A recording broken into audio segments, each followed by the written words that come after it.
Good morning, welcome back to another episode. Today we're at home. We're just going to sit here, get ready to start rigging up the pots, ready for the white run. So I'm probably going to drop them out next week. So I'll go through the process of how I rig them all up. So yeah, I bought one brand new one and I'm running an old one from last year. As you can see, she's a bit covered in seaweed and everything else. But what I'm going to do now is I bought her the pot from Joe. So this is 1 season old, this one. And this one is a brand newie. Both 3/4. So yeah, don't need much more bigger. I will be dropping some more weight in them. It does have a ballast in there. Just want to make them just a little bit more heavier. And yeah, we'll be pulling them by hand, so it's just that way they don't rock and roll around as much, and then the crays don't get so finicky when the pots are moving. But yeah, if you're chasing pots or anything else like that, give Joe a ring. I don't know if you've seen his flyers at the bow ramp a couple of weeks ago, but I don't know if you can make that out. So full size, steel bottoms, 220, 3/4, 2 bait boxes, steel bottom, 180.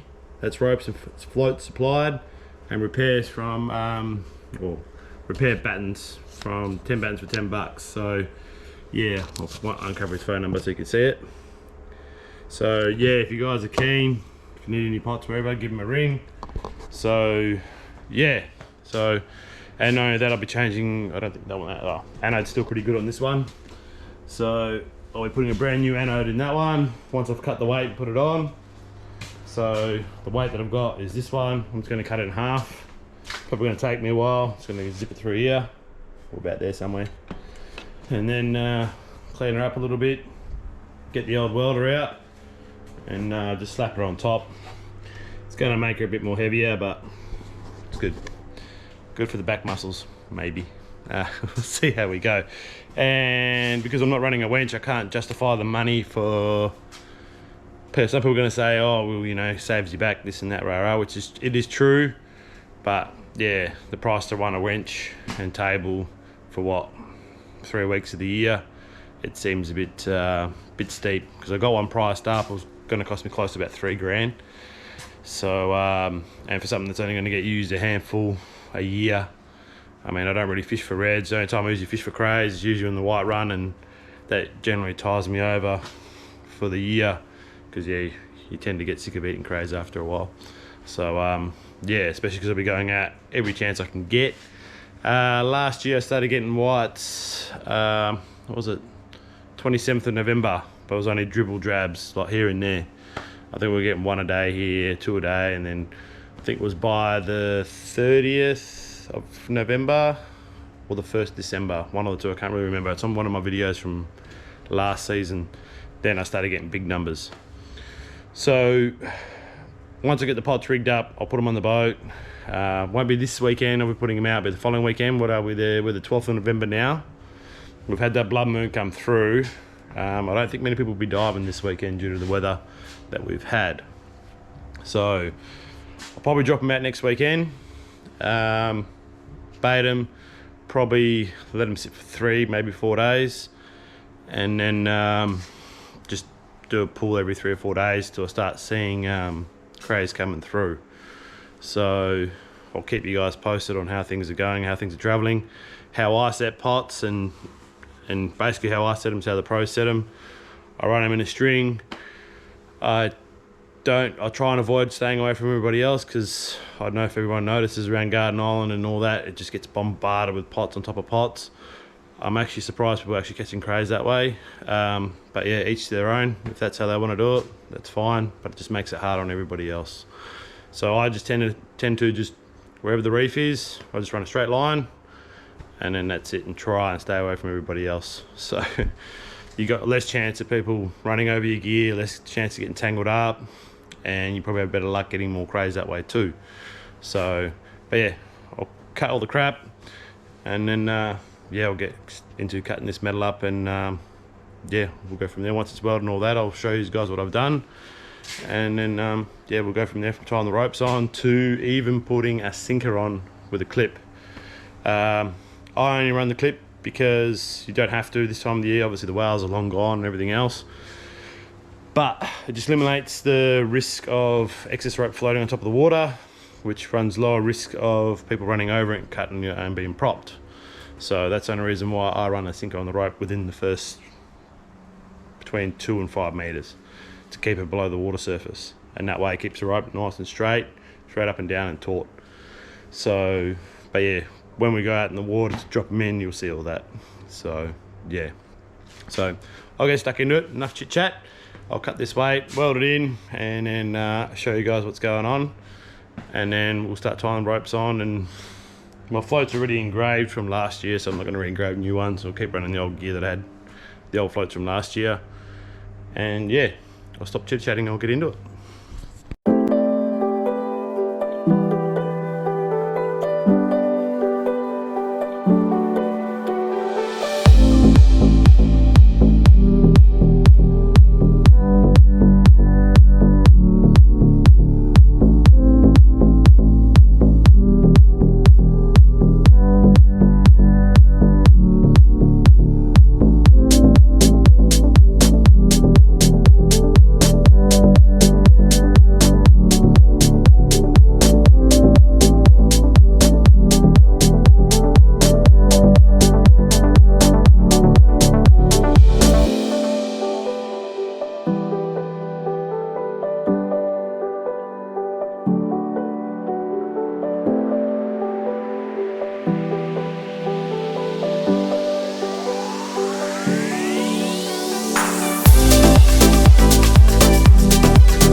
Alrighty, I've only welded one side due to I don't have a gate on my pots, and I don't like having gates. As you can see, it's habit shut. Yeah, if it makes it harder for me to get my crays out, if someone does decide to pull them, it makes it harder for them. So, so yeah, I'll show you my dodgy welds. And it's flux core, I've got no gas on my MIG. So here it comes. So I'll get you a nice little close up on it. So I probably could clean it up with a grinder, but yeah, I was going to weld the back side of it around here, but yeah, I don't think she's going to go anywhere in a hurry. So, oh, that's warm. So yeah, so that's all done and dusted. Turn this guy off, and yeah, obviously with flux core, it's a lot of gas comes off. So got myself another fan there, and my little bathroom fan up there doing the job. You know, it works. It's cheap, nasty. I think it hasn't stopped for the last 8 months. It's been running around the clock. So next step is I've got a, you can see it there, there's a bolt there.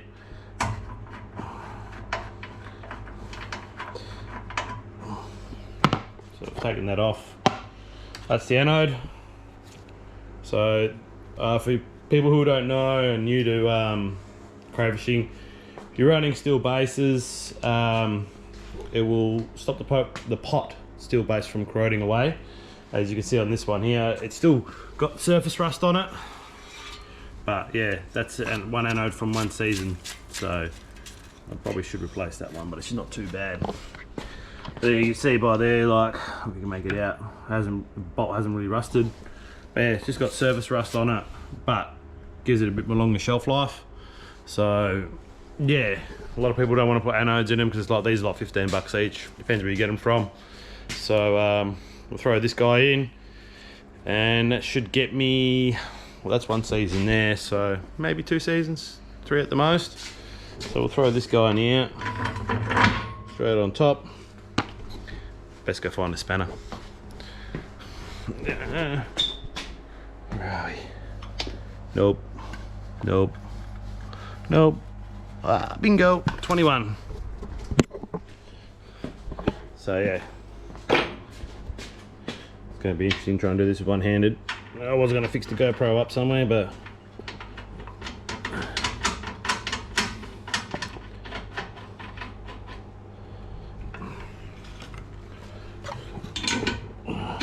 try not burn myself at the same time.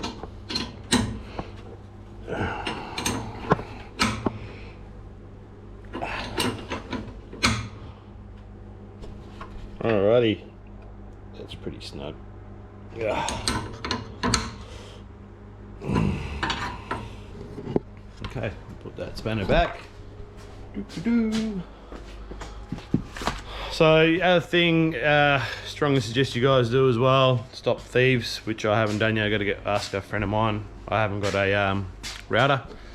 But yeah, engrave your gear ID number on the front of your pots. I didn't do it this year on this pot, last season on this one either, so, but yeah, I'll do it this year. Once I've just got to ring him and see when he's got some free time to help me out. Alright, so next step, what's next? Oh, I'll put the ropes on. It's been a while, so we'll, I'll put yours back up here on the boat. Excuse the piss farting around. Yeah, okay. I've got to grab something else too. Fuck, forgot already. Right. 2 clips. I'll show what they're for later. You guys probably know what's going on with them.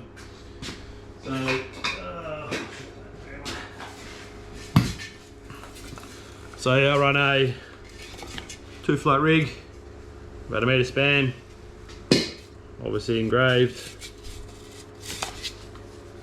Don't know if the young fella's going to be going or not this year. He hasn't really gave me an answer. So I cut one of these long ones in half to get 2 out of it. Nice dodgy knot on top. And then obviously straight onto main line. Now, I'll show you what I was talking about with the... Come on, man.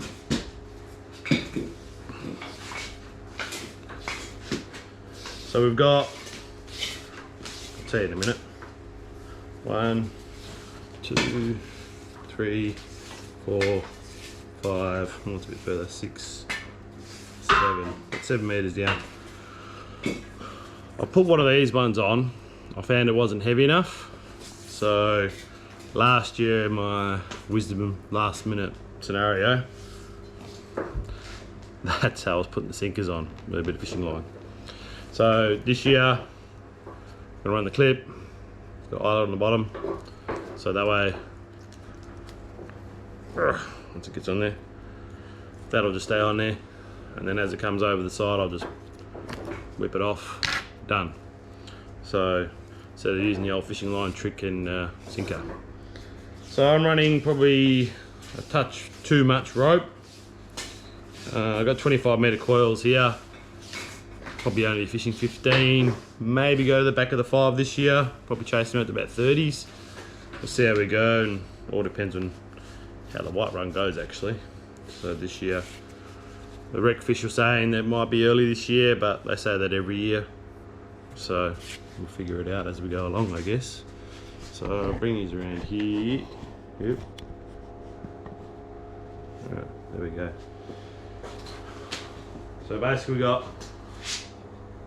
bow line. I don't know. I might change. I might put a curb. Is it gonna stay there? No. I'll just leave it where it was. It was easier. Don't know if you guys can make it out or not. About there. So obviously, try and get yourself like a little bow. Come underneath, and up. So go in. 1, 2, 3. This is where the young fella will come in handy to walk around with a GoPro. Just to make life a bit more easier on me.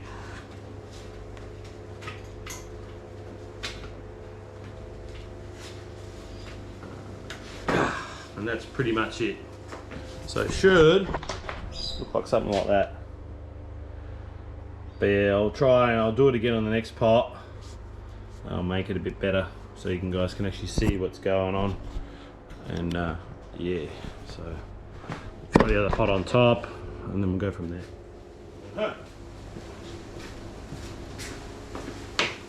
Right, I'm gonna change the angle of the GoPro here.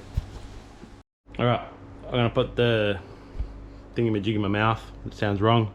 The GoPro bracket, don't get dirty. I'll put it in my mouth, I won't be speaking, or you'll just see how I do it. So it's up close so you guys are aware, and then yeah.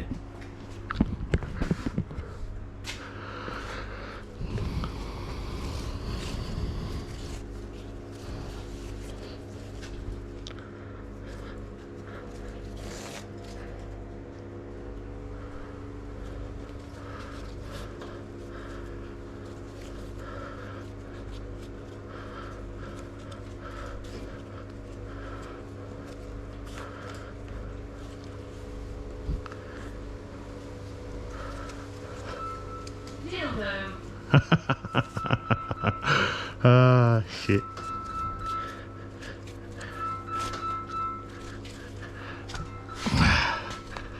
Alright. Alright, sorry for that. It's Friday, so everyone rings and rings and rings, see what's everyone doing. So yeah, that was the knot. Pretty much. I always just splice the end. There should be no need for it because most of the time this never comes undone. But because I had a bit of excess coming out, that's pretty much it. So yeah, so I've just pulled that through, as you can see there. I'll put the camera the right way. So just quickly splice through there, and that's the knot. So I'll do the same knot on the other end as well, on the floats. And then, so yeah, now the fun part, we've got to cut this big guy up. So like I said, I can't justify spending the money on the winch just for only pulling 2 pots a day. Well, sometimes it's only ever one. So yeah, for the amount of money and everything else, maybe once I get a bit older, gee, I'm not even 40 yet, so I don't mind pulling them by hand. Keeps the back a bit more stronger and everything else, so especially now with that a bit extra weight on the bottom as well. So I'll wrap this up for now with the clips and everything else. The shark clips, these guys, these bad boys. I'll show you these more once I put the gear in the water, about them and everything else, so, and how I rig them up. But like I said, you don't have to use these. You could just tie them on like I did before. I just do it so there's no slack on top of the water. As a lot of you guys will know, come this year, even last year, there's a lot of slack on top of the water. So I'm just eliminating that risk of people running over them. So yeah. So anyway, till next weekend, when the gear goes back in, take it easy, and I'll catch you at the next time. Peace.